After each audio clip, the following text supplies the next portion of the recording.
Good afternoon, everybody. Welcome. Thank you so much for taking time out of your busy schedules during a week to come for a welcome introduction for our first-year psychology students. So let's have a little bit of a cheer. You made it here for your first year. Yay! Excellent, excellent. I'd like to introduce myself quickly. I'm Glenn Bodner. I'm the Teaching Program Director for Psychology, and it's my pleasure to welcome you all here today. I'm going to turn it over very quickly to Ali, who's going to run you through a number of interesting and important ideas for how to navigate your first year here on campus. But I just wanted to alert you to two opportunities. One that's going on right now in the hub down there is our Psychology Students Association is looking for new members. And if you sign up, you just have to put your name to paper, and they'll give you a first-year survival guide that has lots of interesting tips and tricks. And there'll also be Clubs Week on Wednesday, I think, as part of O Week. So please join our Flinders Psychology Students Association. The other opportunity you have this year, since you guys are some of the Keenies who are here, is that we run in the college something called a Student Course Advisory Committee, which sounds really dull, but it's actually really useful. What we have is student reps who, from each year of the course, who come in and sit down with psychology instructors and faculty who are doing topics, and we sit there and we talk about ways of making the courses run better, making your education work better. So it's a chance for you to give us some input, to gather some input from your other students and bring those ideas for ways of improving our program. So that's an opportunity you can look for. That you can sign up for through FUSA, the Flinders University Students Association. So if you're interested in being a first-year rep, you'll get on our flow page, your face will be up there, and students will reach out to you with ideas and suggestions. So it's something for you to look forward to. And what I want to do now is turn it over to Ali Enright. I just want to say that you guys are in a very fortunate position to have Ali Enright as our first-year psychology coordinator, but also teaching into a number of the topics in 1101 and 1102.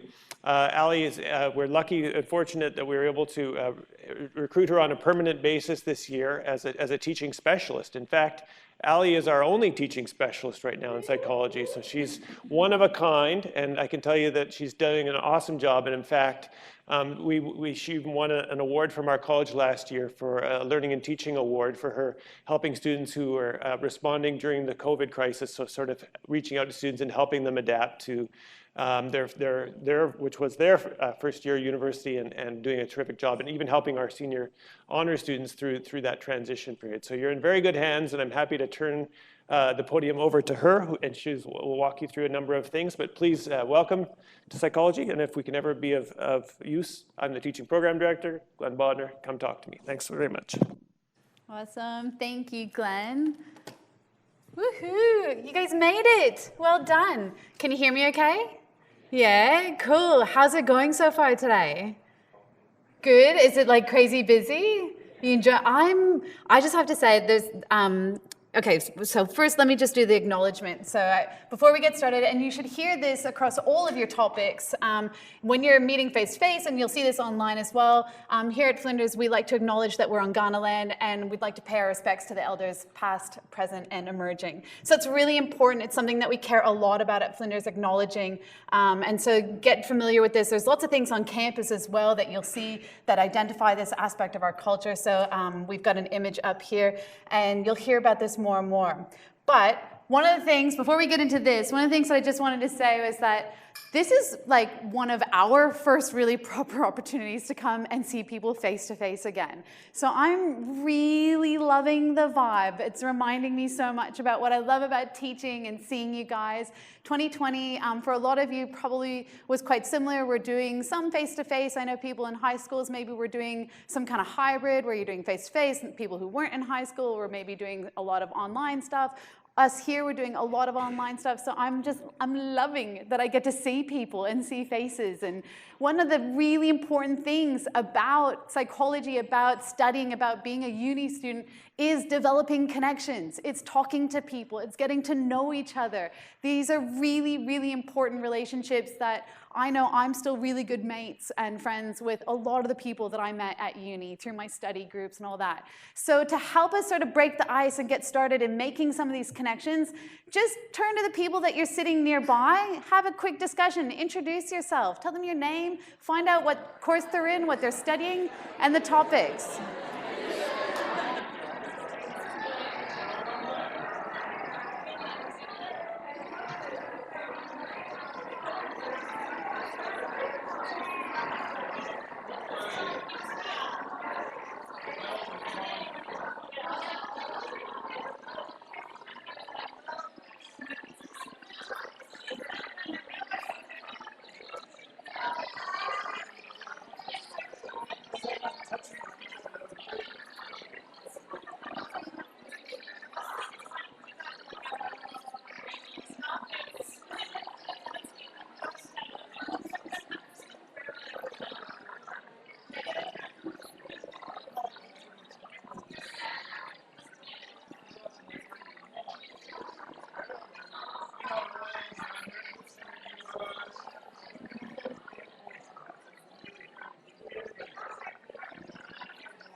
Okay, how did we go? Did you get to make some new friends maybe? Start some conversations? I really honestly, we'll come back to that again a little bit later in the session, but I honestly cannot emphasize enough how important it is to sort of just start generating, even if it's just you now recognize someone's face and you can give them a smile as you walk past them. That's the beginning of it, and these connections are absolutely imperative to your well-being, to your success, and all of that throughout uni. But like I said, we'll come back to that a bit later. So this session is all about kind of getting the groundwork. Yeah, we want to make sure that we support you in your transition to starting here at Flinders. And to do that, we're going to address sort of 3 steps to starting. So getting your essentials sorted, getting prepared, and making the most of orientation. So step 1, getting your essentials sorted. First things first, really important that you get a student ID card. Does anyone have this yet or know where to go for it? You guys, a few hands? Yeah, just show hands. You guys got ID cards? Brilliant. Okay, cool. So you can order this by going to your Flow site and order my ID card. But if you're on campus and you're here and you just want to get it done, you can also go to the central floor of the main library. Do you guys know where the library is? Yep, seen. So we'll talk about tours and making sure that we know where things are and how important that is as well. But if you walk into the library doors, and then as you kind of go in, you walk in to the right, you go into the actual library bit, like where there's books and things, and not just walking through the library. But if you go in on that main level, before you go up the stairs to the other books and the other study areas, there's a Flow and ID area. So if you want to go get your picture done, you want to go get your ID card today, you can do that now.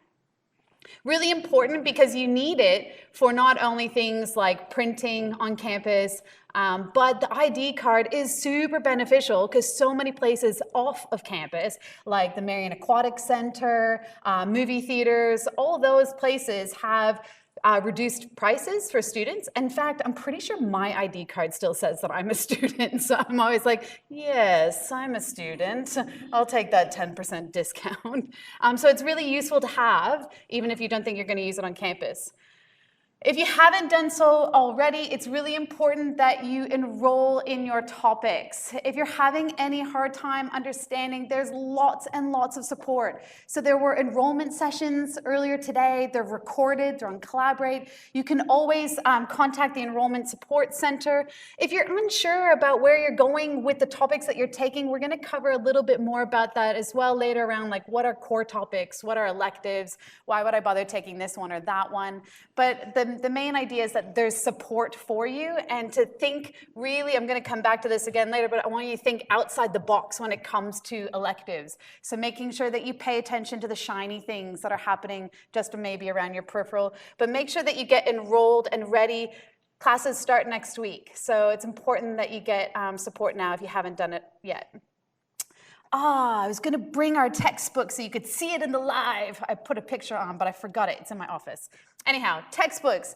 There's lots of different expectations around readings and textbooks and things depending on the topic that you take. So your required readings will be available to you now on Flow, as in you can click a reading tab, or there'll be some kind of descriptor on your Flow site for each topic that tells you the expectation with readings for that topic. So make sure that you go to each of those Flow sites, check out each of the required readings for that topic so that you can know what you need and how to be prepared. For us, at first year in Psych, we're going to be using this textbook. Now, you have lots of different options of how you actually access it. You can do it in the live. You can buy the actual textbook. And I give you this little snippet here is all that information about the textbook. That's up on our Psych 1A Flow site. So all that info is there for you. You can buy the actual hard copy. You can buy an ebook version. And in the ebook version, what's really cool, which I often rely on, is I get an app called the Bookshelf, and I put it on my phone. And then that means that I can read the textbook on my phone, which is, it works beautifully. You can swipe through pages really well. You can come back and highlight things. It's really, really useful. And it's a good way to just be like, if I'm reading, if I'm taking public transportation, or if my husband's driving and I don't feel like listening to whatever he's saying, then I can be reading and catching up on all the content.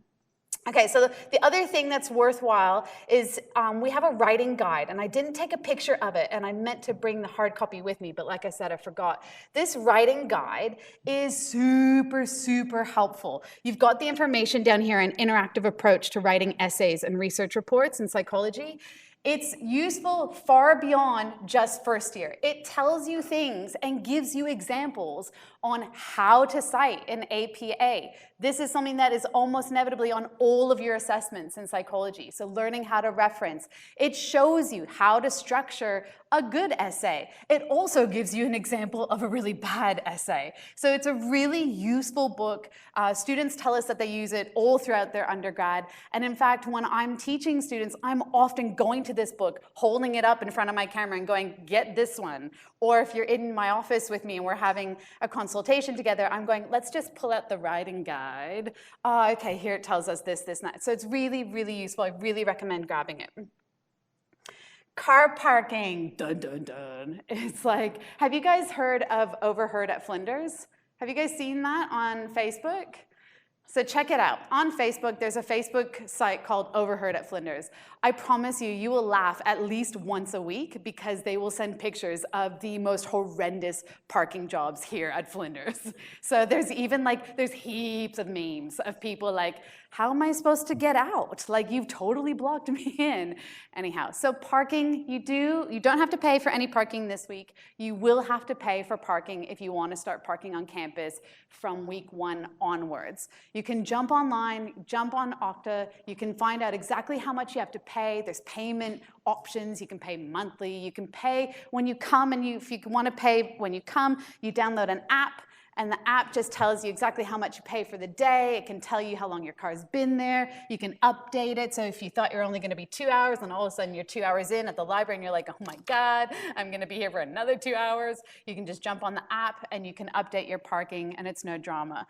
But just, from my words of advice, there's this parking lot. It's up over here by it. So we're in the education building, right? And then over the car park just up behind us, no one seems to know there's this little dugout spot where it's you have to go into the car park here for education, and then you go around a bit, and then there's this little side bit. And I promise you, when the car park is entirely full, for whatever reason, that one's not. So that's my secret. I hope you guys enjoy it. Take it with what you will. And I should probably note here too that we have a new train station. Which I'm really not that familiar with because I never take the train, but I'm sure lots of you guys might. So it's probably worthwhile checking out. The train stops down by Flinders Medical, and then you can walk up. So definitely check out the new train station and see if it suits for you and your schedule. Loop bus. This is another really good one depending on your fitness. I have been working really, really hard to never take the loop bus so that I can increase my fitness. But if you are running late, there are constantly little shuttle buses that will take you different spots on campus. And everybody knows Flinders campus is multi-layered with hills or stairs. And so you can hike it from here down to Registry Road, or you can jump on the loop bus and they'll just take you. So it's up to you. They run really consistently. There's lots of information about where to grab them, but probably the most useful stops are right up here by education, and then down all the way by Registry, which is where you get to the gym, the sports hall. It's that main sort of entrance into Flinders. Really useful if you are perhaps maybe feeling a little unwell as well, or just want to grab the bus. Okay, a wide range of scholarships are available. This information almost feels a little preemptive to have it here in the slideshow, but it's important because I think one of the things that we need to accept is that being a student often comes with no money. So we're poor, we like free things, we need some help with finances. So scholarships don't always have to be this idea of, oh, I'm doing really, really well in this one particular area, I'm excelling heaps, so I'm gonna go off and see if I can find a scholarship. That's not only the only avenue of scholarships. Scholarships also come with people who are sort of just saying, hey, I could use some support with housing, or I'm struggling here, I need some hardship payments and things like that. So check out our Flinders student Associate FUSA, Flinders University Student Association. Just the student page. Oh, of course, right. So you can go to Flinders, go to Flinders edu, and then hit students, and then that'll get you to FUSA. FUSA is the Flinders University Student Association. But they have lots of financial stuff in there. And depending on your circumstances, it might be worthwhile checking out Centerlink as well to make sure that you can get yourself connected with AusStudy and that kind of thing. Essentially, the key point that I wanted to get across here is that if you're struggling financially, reach out to us at Flinders as well. There is additional support for you. Okay, pretty important and a little bit funny. So we have, across all universities in Australia, we have a network called EduRoam. For the longest time, I didn't actually see the edu part of that. I used to call it EnduroRoam or I don't know. I just read out the word as I said. I'd be going to conferences, places at different universities. I'd be like, where's the EnduroRoam? And they're like, you mean EduRoam? Like education, yeah, Rome, internet? Anyhow. That's the Wi-Fi here. So EduRoam, your devices should be able to find it pretty much right away. And then to get onto it, all you have to do is put in your FAN. So that's usually the first 4 letters of your last name followed by some numbers. Yeah, do you guys have your fans? You know your fans? Awesome, brilliant. And then your uni password, which you can change your uni password at any time via Okta, and then you can make it something that you know really well if you haven't done that. Have you guys been able to find that? Yep, cool, awesome. Okay, so that's how you get onto Wi-Fi here, but keep in mind, whenever you're close to a uni campus anywhere else, or even some hospitals have EduRoam as well. So if you're looking for free Wi-Fi and you're in the city, go close to Adelaide Uni campus and you can hook up to their EduRoam, put in your Flinders fan and password, and Bob's your uncle. Okay, step 2, getting prepared. We're gonna go back to those small group discussions now. I want you to have a think about, okay, we're coming back to uni, we're starting up with our studies. What does it take to be successful here? Think about characteristics, behaviors, anything. So just get together with the group of people. You're welcome to use the same group of people that you used last time, just sitting nearby, and just have a think, what do you think it takes to succeed here at university?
Okay, coming back together. So to take you guys through the next few slides, I'm going to introduce my mentor, one of our amazing associate professors, Lydia Woodyat. So Lydia was our first year coordinator for psychology before I came on. She's taught me pretty much everything that I know about how to better and best support you guys through transition. She's hugely influential when it comes to student well-being, being the initiator of a whole slew of university-wide incentives around student well-being and success and retention. So she knows these next few slides really, really exceptionally. So I'd really like for Lydia to come on and welcome Lydia, everybody. And you'll get to see her in first year psych as well, doing some teaching. Do you want this? Hi, everybody. So my name's Lydia, and I will have you, Ali will be the topic coordinator, but you'll see me quite a bit in Psych 1101, so we'll still get to know each other. And I guess Ali's just spoken about the stuff that I do outside in the rest of the university, so you sometimes will see my face in random places, like John, who I've just met. He's like, I've already seen your face somewhere. And it's true, I'm in videos randomly, but we will actually get to know each other over time. So when it comes to student success, you guys have been talking about a whole bunch of random ideas. So what I'm going to do, and you should get used to this because this is how we're actually going to run first year, what I would like you to do is to tell me some of the ideas you've had. And you're all like, no, we're in a giant lecture theatre. This is so scary. All right, we're going to get really good at this, all right? So the way it's going to work is you're going to put your hand up. Really old school technology. And then just tell me, what did you guys discuss? What do you think it's going to take to succeed here at university? Yeah. Bit of dedication, absolutely. And if you study psychology, you're going to learn, there's a whole bunch of research that talks about this idea of grit. Grit is like this thing where you stick at stuff. So sometimes you might come into this place and you might feel like, okay, I don't know how to write an essay, I have no idea what flow is, and I don't know how to reference. But if you have grit, if you have stickability, just the ability to keep trying, you're going to go really, really well here. All right, we've got lots and lots of research on it, and it shows that intelligence doesn't predict success as well as stickability, just sticking it out. So rule number one, show up and just keep showing up. All right? All right, what else do you think it will take to succeed? Yeah. Organisation, yes. Hand up if you're like, yes, that's me. I am totally organised. Own it. All right, hand up the rest of you who are like, I'm going to have to learn some organisation. All right? And that's what we're going to learn while we're here at uni. Okay, so the truth is you all have some organisation, but actually we're going to be, the way we've designed first year is to step you through some of the key organisational skills you're going to need. So you're going to get us stepping you through a bit at a time what needs to be done and pointing you in the directions of lots of other places you can develop more skills in that area if you need to. Definitely by the time you finish uni, that's one of the key skills you're going to have. So saying, I feel like I reinvent my own organisation every year because life changes. So an organisational system I was using last year doesn't necessarily work this year when something different is going on in my life, right? And that's part of it is learning, okay, well, what are the different techniques I can apply and how can I be flexible with those over time to achieve my goals? What else do we think we're going to need? Yep. Communicating, yes. And communicating is such a key skill because basically, okay, so I normally ask first years, where do you get your main support? By the second half of the year, I'll say, where have you got most of your support this year? And the vast majority will say, other students. So in this place, we have amazing support services. We have like an entire town's worth of resources. In fact, we're probably better resourced than most towns are in terms of mental health, medical support, learning support. Like we have about 27,000 people here. And so we've got your back. But yet, the most likely person to help you is the person sitting next to you. So again, just turn to them, say it, ask them their name again and really look that in. Because they are just go ahead and do it. I always say there's this thing that when you like listening the first time, you're too worried about saying your own name to actually hear. So, you know, part of communicating, first part, just overshare, right? Say your name over and over again. But communicating is so key because it's going to build the foundation of those relationships. And those relationships are not just about, this is a collaborative learning environment. So we learn together in community, right? It's in community that we discuss ideas and that we apply them to the real world and we really move them to the place where they're going to make a difference. And you'll see that in the way that we interact in class, the way we interact online. Communicating is so key. It's also a graduate outcome. It's the thing that we expect you all to be able to do well by the end of this whole degree thing. So again, like organisation, you might not start with great communication skills, and that's okay. There's something that get built over time, and there's lots of places that you're going to be able to build those. But I do need you to be a bit brave in that. Right? It can feel like a bit of a risk to put yourself out there and to do it lots and lots of times. So that's kind of what the first few weeks are going to feel like. You're like, I feel like I'm just putting myself out there a lot and this is not always going somewhere. But they actually did some research a couple of years ago on student success, and they found that students, what started out, it was called network analysis, what started out as these incidental, slightly meaningless conversations, by the end of first year, a couple of them had turned into study-based learning relationships, and then a few of those over the course of the degree had turned into friends and really key support people. So don't be afraid of the small talk, right? I know some of you hate it. That's okay. In professional development world, we call it networking. And some of it will be inane, and some of it you think, man, I tried and that person just gave me nothing. And that's okay, right? Just say, always say to yourself, it's them and not me, it's fine. And just keep on going. So starting to develop communication, but also communication with us, okay? So with us, we want to hear from you, we want to know what's going on with you. There's lots of opportunity to interact with us. Ali is very approachable, so definitely reach out to her if you're in her class. What else do we need to succeed here? Yes, go John. You've got to commit to it 100%. Yes, commit to it 100%. Now, so saying there are a lot of people in this room who are like, I'm committed about 20%. Look, in my experience, I'm going to leave that one off because I'm going to talk about that specifically in our first workshop. I think there are different ways to approach university, and not everyone here, I've been in this game long enough to know that not everyone here enters with 100% commitment. So while that would be a goal, for some students, I know that that's not where you are. And so my promise to you is that I'll meet you wherever you are. If you're 5% committed, I'll work from your 5%. Okay, that's all. We'll go from where you are and we'll work towards finding something that you can be committed to. Because I know that when you land at uni, you're not all here knowing exactly what it is you're going to do or what you want to do. And in fact, one of the challenges of psychology is what you're going to discover is psychology is much broader than you possibly thought it was ever going to be.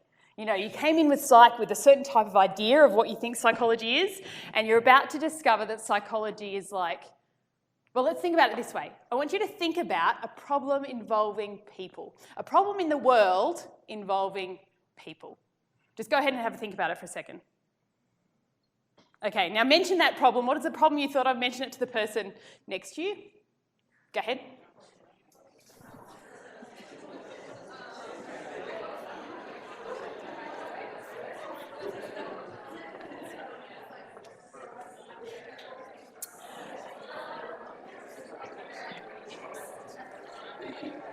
Okay, so again, remember, hands up, just put your head up and I'll come to you. What kind of problems did you think of involving people? Refugee situation, not refugees, but the situation supporting refugees, yes. Politics in the world, yes. Who else? Other ideas? Yeah. Racism and discrimination, prejudice, all of those kind of problems. Other problems?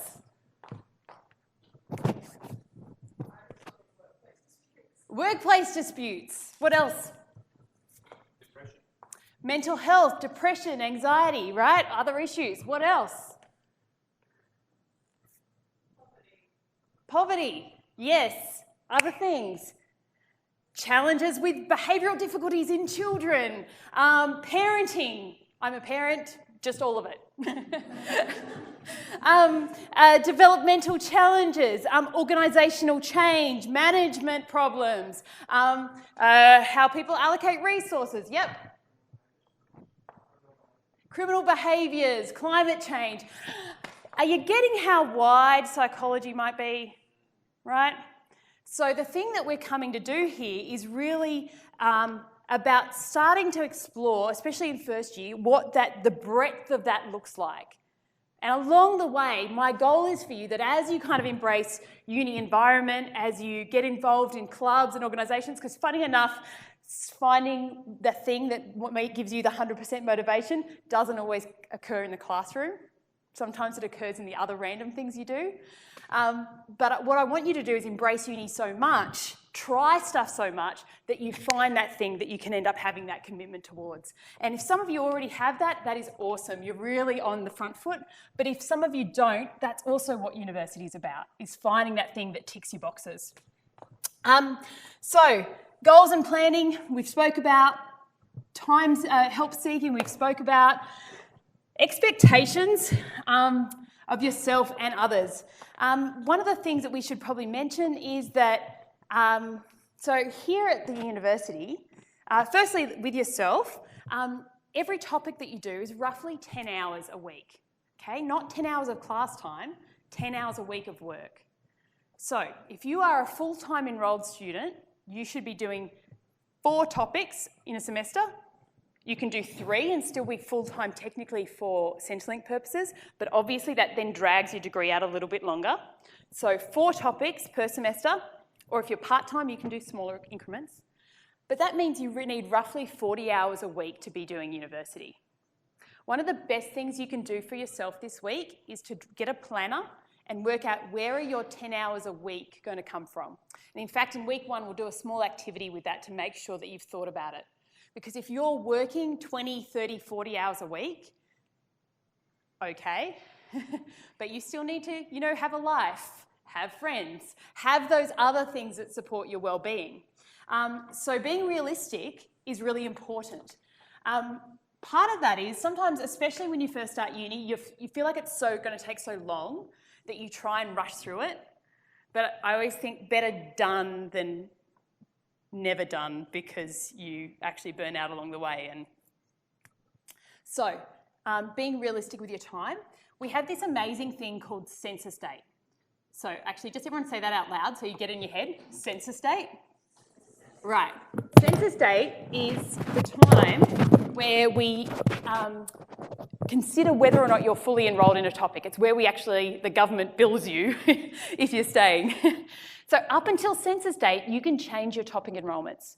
You can't, up till week 2, you can enrol in new topics, but I wouldn't encourage that unless you, enrol now, don't wait till week 2, but you can withdraw from topics up to that date. So if you've started with 4 topics in a semester and you've gone, hang on, Lydia, I actually work 30 hours a week and I'm volunteering and I've got a kid and I'm, running a business and I'm playing professional sport, I can't actually manage all this. It's okay to reduce down to 3 or 2 topics. And you can definitely, if you're not sure about that, there are places you can go for help, like Flinders Connect. Send a question to Ask Flinders. Okay, so being realistic with yourself. Because if you don't have enough time, there's this really interesting thing with the research on boredom that basically says if you're overloaded, cognitively overloaded, it's harder for your brain to find things interesting because they don't literally have enough attentional capacity to focus on, to pay enough attention to even be interested. So one of the frustrations in my life is when I sit in classes and I think I've got, a student who is not even put themselves in a place where they could find something interesting in life because they're actually just too physically tired. So be realistic with your own expectations, but also be realistic with your staff, all right?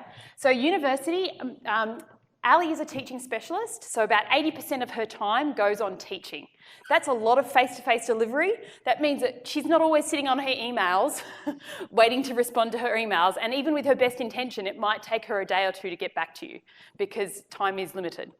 Most of our staff in psychology are research balanced roles, which means 50% of their time, roughly, goes on research and other related activities. So engagement with community, advisory groups to government, writing reports on various initiatives, designing and running experiments, getting grant funding, and all of that is really exciting and adds to the intellectual life of the university. And so it'll be great when you're in class and you're hearing from those people. You'll get opportunities to participate in research in Psych 101, and then maybe as you go on even get involved in those research labs. But that comes with a cost, which is they're not all endlessly available, right? They're, again, not sitting at their office desk waiting to respond to your email about a reference. That doesn't mean that they're not willing to, right? So one of the things you're going to see is in every single topic that you do, there'll be a little place on Flow where people say where they're available. That's them making themselves available to you. In their very, very busy schedule saying, please come and see me in this 1 or 2 hour gap. So sometimes we think, oh, they're only available in that 1 or 2 hour gap, they don't really want to see me. No, they're making time in their schedule to see you, but you've got to use that time, right? You've got to embrace the way that they've made an avenue for you to get in contact with them. Does that make sense? Okay, so when you see them, don't think that they're being hard difficult to see, they're trying to provide a pathway for you to see them.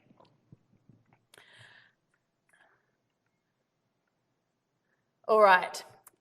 So there's a bit of research on student success, and we're going to, you'll see this a lot actually, because I'll speak through it in first week as well. But a lot of the things we've spoken about are really encapsulated in this model of student success. So this is things that are associated with student success, particularly in the first year.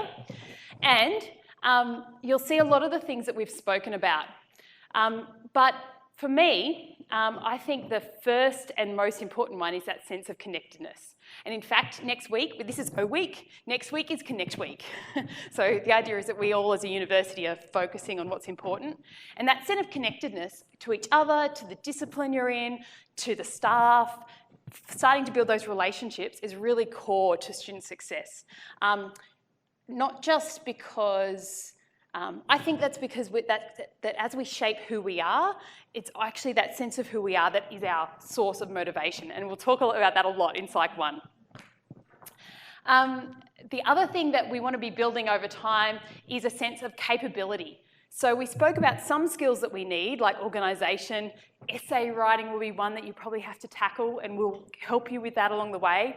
But in the university, there's lots of places where you can build the basic skills that you need to then succeed in your courses. Okay, so we really don't expect you to come here knowing everything. We're here to teach you stuff.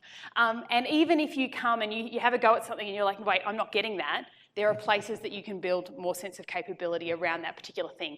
And so a lot of the way we've structured first year is you having a go at things to start with, because we want to know how you really are going on that issue and for you to know that for yourself so that then we can help and feed you into the resources you need. Because obviously everyone in this room has some things they're going to be good at and some things they're going to have to learn. A sense of resourcefulness. This is actually the feeling that you know where to go to get what you need, right? So for me, our orientation is all about getting lost and just kind of going everywhere, and you know, you can pretty much, unless there's a sign that says don't go here, you can go anywhere on the campus. And just start to understand the resources, because like I said, it's like a mini town. There's tons of stuff here. There's tons of people here who are for you. So starting to get a feel of that, building your own sense of, okay, so even if I can't trust myself, maybe I can trust the environment and the staff here to support me enough that I can do this thing. Okay, so I always say even when you doubt yourself, remember you don't have to, you can trust us, okay? I keep doing that. Wrong shirt. And the final one is that sense of purpose, and we've already spoken about that. Okay, we're here to develop the skill sets to solve meaningful problems. That's where we're headed. We're going to develop our knowledge of psych science because it really can help to solve really meaningful problems. And so developing the expertise that we need to be those kind of graduates is what we're aiming for. And along the way, like I said, you don't have to have that to start with. But if you experiment in the environment, if you try different things, if you get involved, this is the best opportunity in your life to develop, okay, what do I actually care about? What's the dent I really want to make on the universe? And those kind of questions and considerations, those are the kinds of conversations we can have as well. It's not just, okay, I need to learn how to write an essay. It's also, what am I doing with my life? Where is this going? And we have a careers centre, and we have a lot of things along the way that will help you with that. But we understand that you don't necessarily have that sense of purpose stepping into your degree all the time. Some of you do, and that's fantastic. And what we want to have that conversation then is, how do we nurture that and develop you the skills you need to move forward with that purpose? We put these slides on Flow. Yeah. So these will be available, but they give you a whole bunch of strategies you can apply if you're not so sure where to start. But if you can build that sense of connection, that sense of purpose, that sense of capability, and that sense of resourcefulness, then you'll be off to a good start. And we actually, like I said, so at Flinders, basically every week is themed around one of those ideas. So even if you just try and experiment with something each week, that'll be a good place to start with.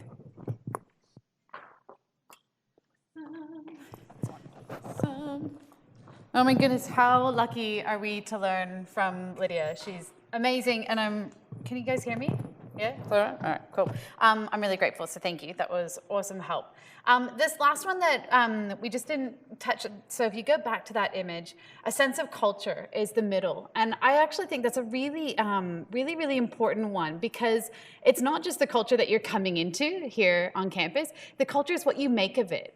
Yeah, it's dependent on your behaviors, on your actions. I, like Lydia mentioned before, really loved study groups, and that made my culture on campus fun, exciting, and those people that I became friends with through the study group, just like Lydia said, they're like my mates now. We're still in touch, we still catch up, we still do stuff together, and it's been really cool to see kind of where they ended up. Do I belong here? Absolutely.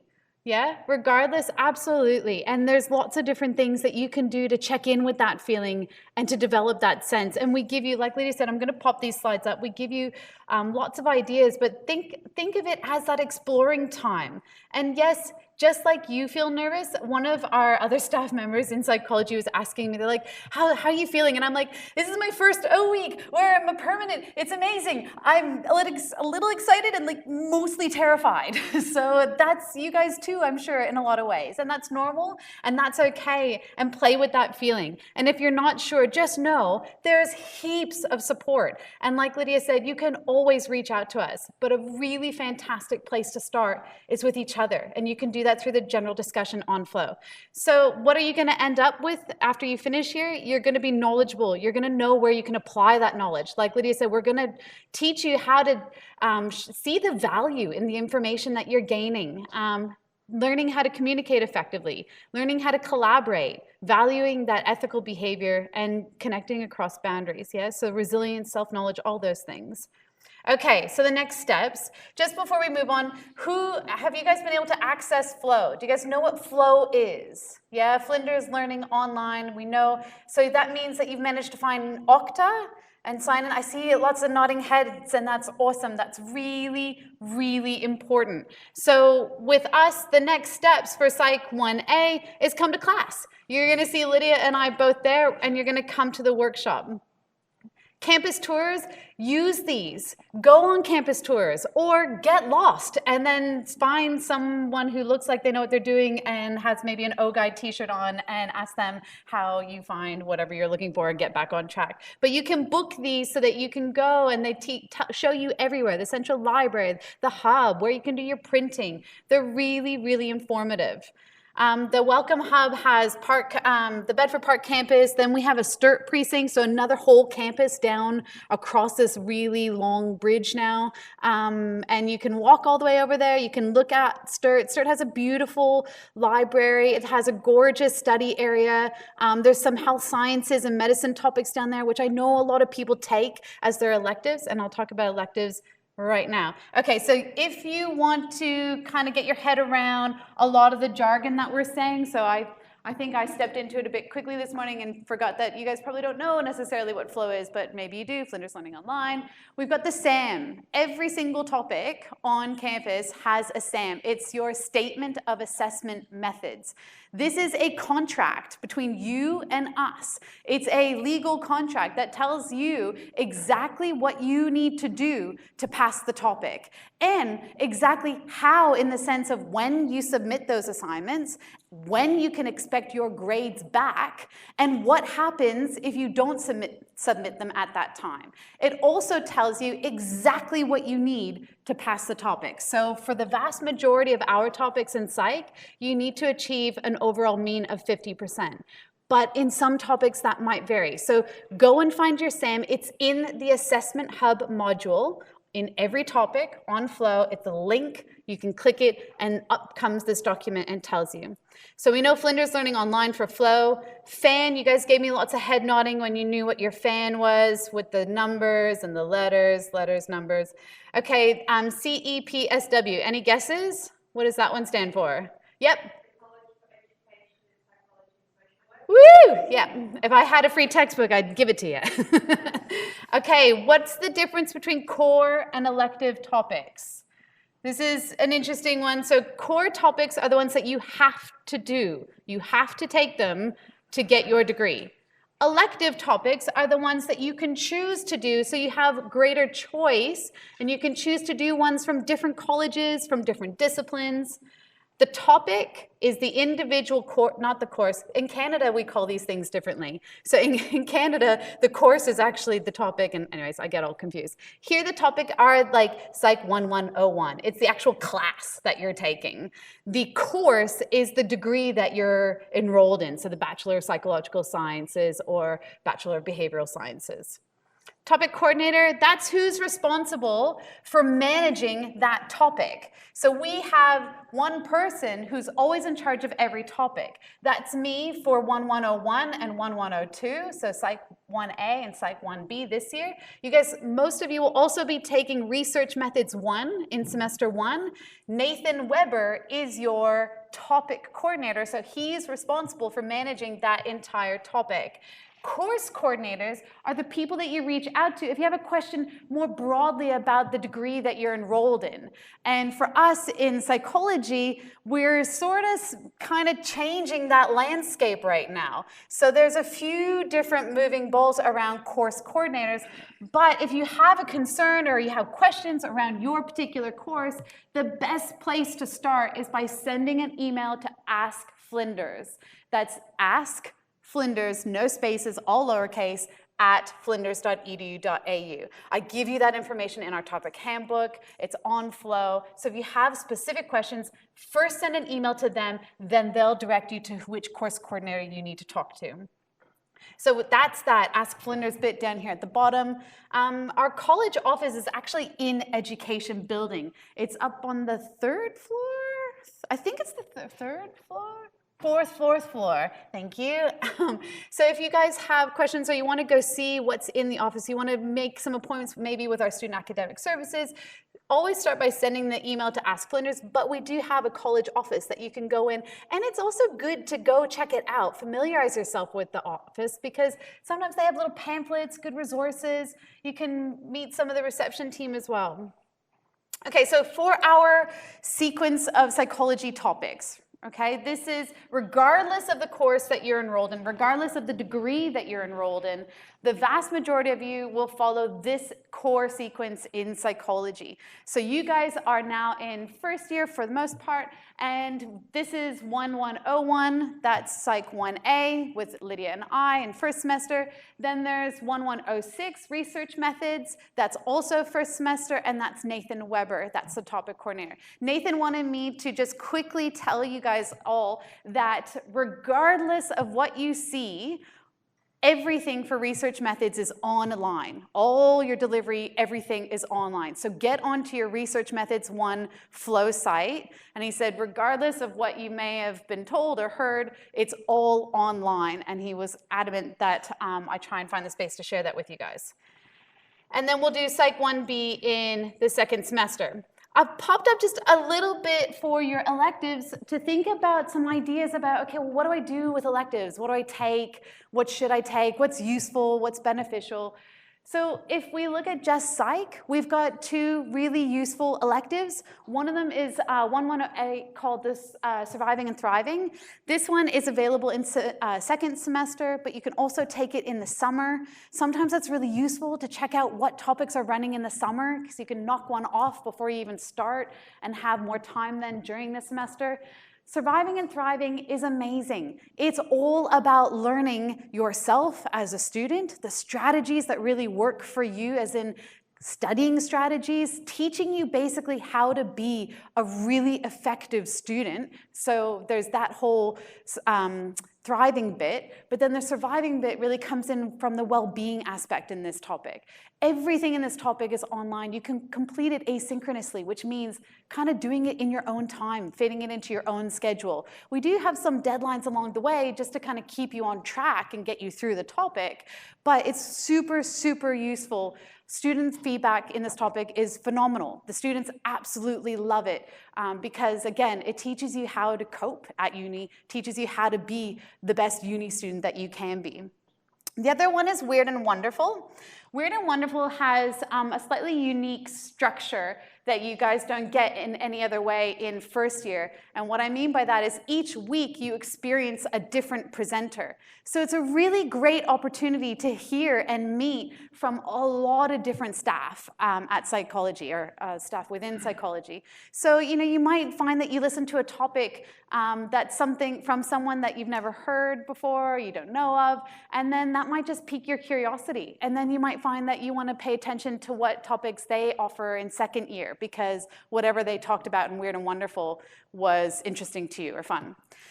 But like I hinted to before, think outside the box when you think about electives. When I was doing my undergrad and I was taking electives, I did philosophy because philosophy teaches you how to argue really well using lots of different types of arguments. So, philosophy is a great idea. Think about education. We've got an incredible outdoor education program here where you can go do some really fun stuff that is also highly applicable to multiple career pathways in the end. So think about all the different colleges. Think about what piques your curiosity. Even if it seems a little bit like, how is this going to help me in psych? If it's exciting and fun and you're interested, that tells you something. That tells you that it's probably a good idea to take the topic. You should all be able to see on Flow